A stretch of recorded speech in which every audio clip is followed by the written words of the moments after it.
Someone knocked on the door and Granny rushed through the room to answer it. Sabrina and Daphne watched as a sun-soaked blonde woman and an elderly man with a cane entered the house. Sabrina didn't recognize either of them. "Cindy, Tom, what a pleasant surprise. Please come in," Granny said. "Let me take your jackets."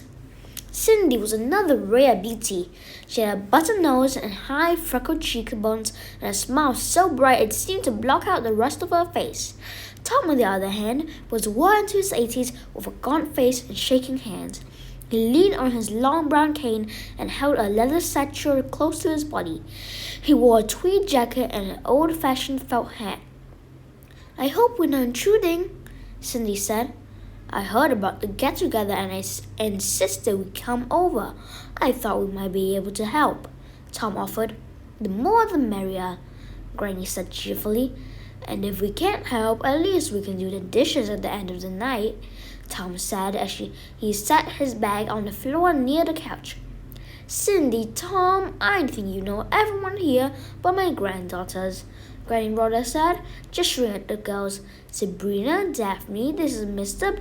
Baxter and his wife, Dr. Baxter." "Are you ever after us?" Daphne said, shaking the old man's hand. Tom laughed. "Alas, no, but my wife falls into that category."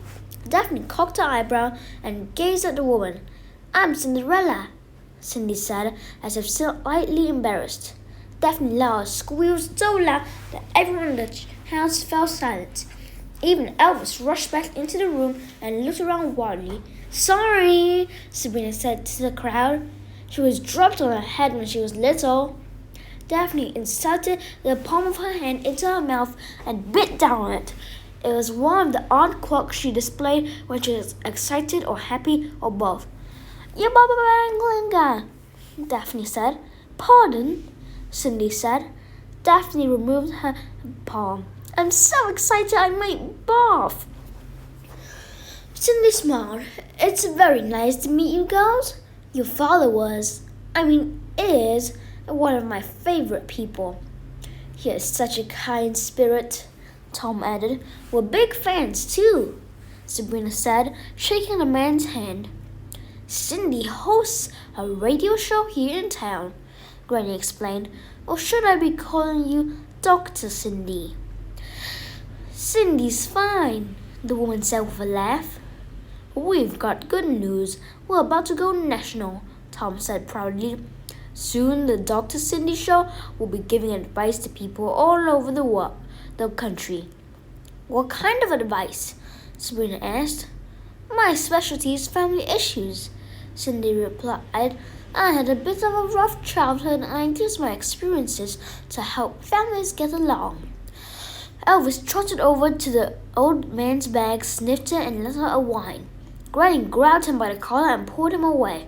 "Elvis, behave," she said. The dog let out a little run, but did as he was told.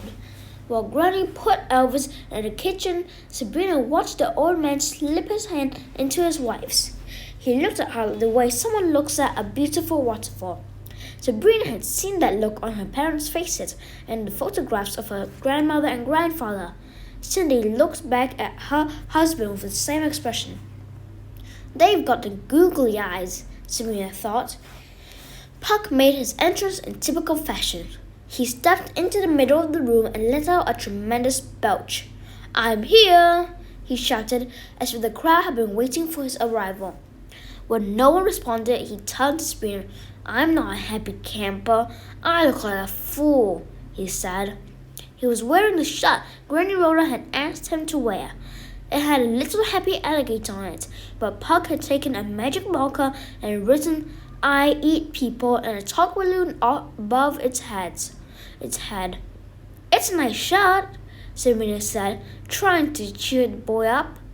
Puck sneered. "It's a nice shirt," he mocked. "I'm the most diabolical villain in the history of the world. I've caused chaos and disaster everywhere I've gone. I have brought nations to their knees. I can't be seen in this shirt." For one, the alligator is smiling. If you wish me to wear a shirt with a man-eating beast on it, the beast should be eating a man or at least a bear or something equally vicious. The alligator looks as if it's ready for some birthday cake. If Jonas the betrayer saw me, I would never live it down. Jonas the betrayer? Daphne asked. Sabrina shrugged. Well, I think we are all here, Granny said before Puck continued his tirade. She stood in the center of the living room and called for everyone's attention. I appreciate each one of you for taking the time to come and offer your suggestions for our dilemma. I know that you are all very busy and it's not exactly a good time to be talking to a grim. Mayor Hart isn't going to tell us who we can talk to, Morgan Le Fay said. The crowd murmured in agreement. Thank you, Granny said. As you all know, my family has a reputation as problem solvers. Many of you have come to us for help. Now we have a problem and we're turning to you. Tonight, I'm asking you to put your heads together and find a way around the spell keeping my son and his wife asleep. Just then, there was another knock at the door. Oh, a late arrival. Sabrina, could you answer that for me? Granny asked. Sabrina hurried to the door, not wanting to miss a second of the meeting. She threw the door open, but nearly fell backward when she saw who was waiting on the other side. A decrepit old woman dressed in filthy rags peered at her through bushy white eyebrows. She smelled of death. Behind her, a run-down shack resting on top of two enormous chicken legs paced back and forth around the family's yard. Baba Yaga! Sabrina gasped. The old crone eyed Sabrina with a hot and angry stare. Every wrinkle, wart, and scar seemed to convey the witch's bitter hatred. I was invited, she growled as she pushed past Sabrina to enter the house. A fold of Baba Yaga's black gown brushed across Sabrina's hand and made her fingers feel as if she had plunged them into a pot of boiling water. Sabrina closed the door and followed the witch into the living room. Baba Yaga's arrival caused a few of the guests to shuffle uncomfortably. A few even cried out, startled by the hateful woman's presence. But Granny Rhoda welcomed the old crone warmly and reminded everyone that Baba Yaga was wise to a number of magical secrets. After some grumbling, the guests agreed. So the odd little party began. The guests discussed every option they could think of.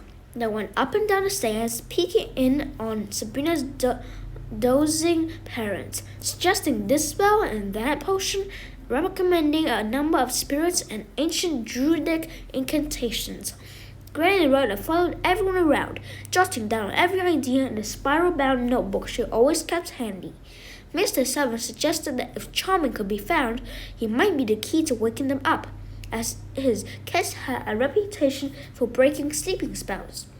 Sabrina was willing to give it a try until Brian mentioned that the touch of Charming's lips might also make Veronica Grimm fall madly in love with him, as it had done with her. Blushing, Snow White and Cinderella both agreed. It was decided that Charming should be a last resort, as it seemed that his remedy was a package deal, and unless the girls wanted him as a new stepfather, they had to look for another solution. As the day started into night, the suggestions petered out, and then the meeting was over. The green cookies were eaten and the punch bowl was emptied. The guests wished the Grimms luck and flew off into the night, some literally, and soon the family was alone again, with no surefire solution. Discouraged, Sabrina crept up to bed. Uncle Jake followed her up the steps with Daphne cradled in his arms. The little girl was sound asleep. Her tiara had slipped down around her neck.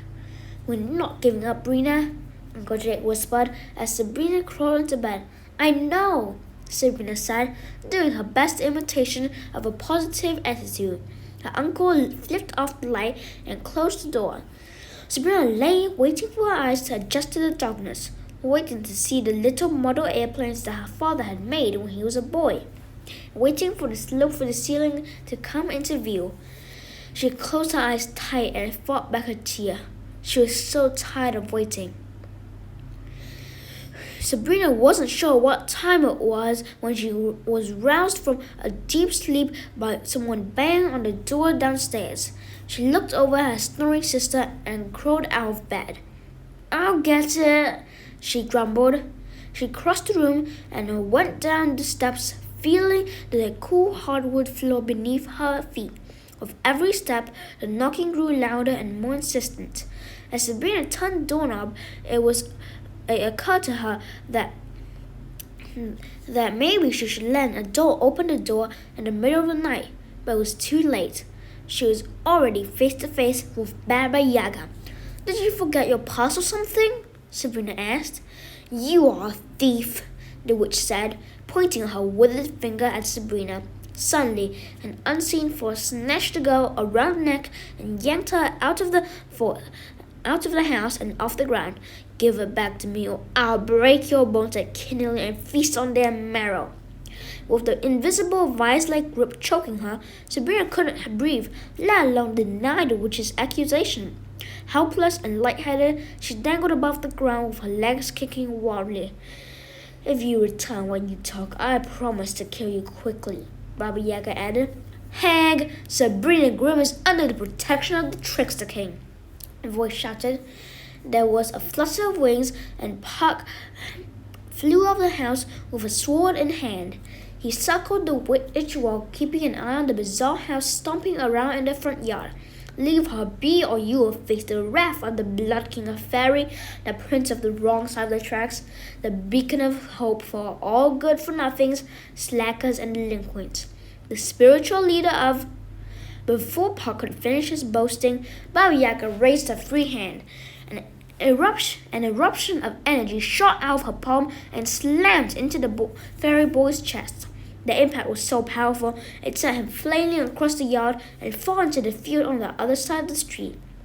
Granny, Daphne, Uncle Jake, and Elvis charged outside. "Put her down, old mother," Granny rather demanded, though she was rather unintimidating in colors and fuzzy slippers. "Your nestling has stolen from me, Rhoda," Baba Yaga bellowed. "Put her down, witch," Uncle Jake said. "You're not the only one around here who can wield magic." Baba Yaga sneered. "Your threats are like the buzzing of a mosquito. Stand still and I'll swat you." Suddenly, something huge, brown, and furry raced past Sabrina. It slammed into Baba Yaga and the witch crashed to the ground. The assault seemed to break the witch's concentration, and the suffocating grip on Sabrina's throat vanished. She fell to the porch and clutched her neck, forcing air into her burning lungs. Tears filled her eyes, making the world a blur. But she knew what had attacked the witch. Mr. Candace was out of his room, and he was angry. "I'm standing still. Why don't you swat me?" Candace said as he hovered over the old hag. Baba Yaga shrieked in rage. She raised her hands, and a ball of crackling energy appeared in her palm. Mr. Candace flew backward, smacking roughly against the house, and let out a painful groan. The impact was so violent, Sabrina was sure even Mr. Candace couldn't walk away with it. But with animal-like speed and reflexes, he leaped forward, snatched Baba Yaga off the ground in one of his huge hands, and tossed her at her own house. Her crash was devastating. She smashed through the front wall of her shack, leaving a gaping hole between the two filthy windows. The shutters fluttered like eyelids, trying to remove a troublesome speck of dust. Uncle Jake helped Sabrina to her feet. "What do you do that's got her so mad?" he asked. Sabrina choked. "She thinks I stole something from her." Just then, Baba Yaga appeared in one of the windows. "She has been touched," she screamed, pointing directly at Sabrina. That seems to be the end of this video. I'll send them later.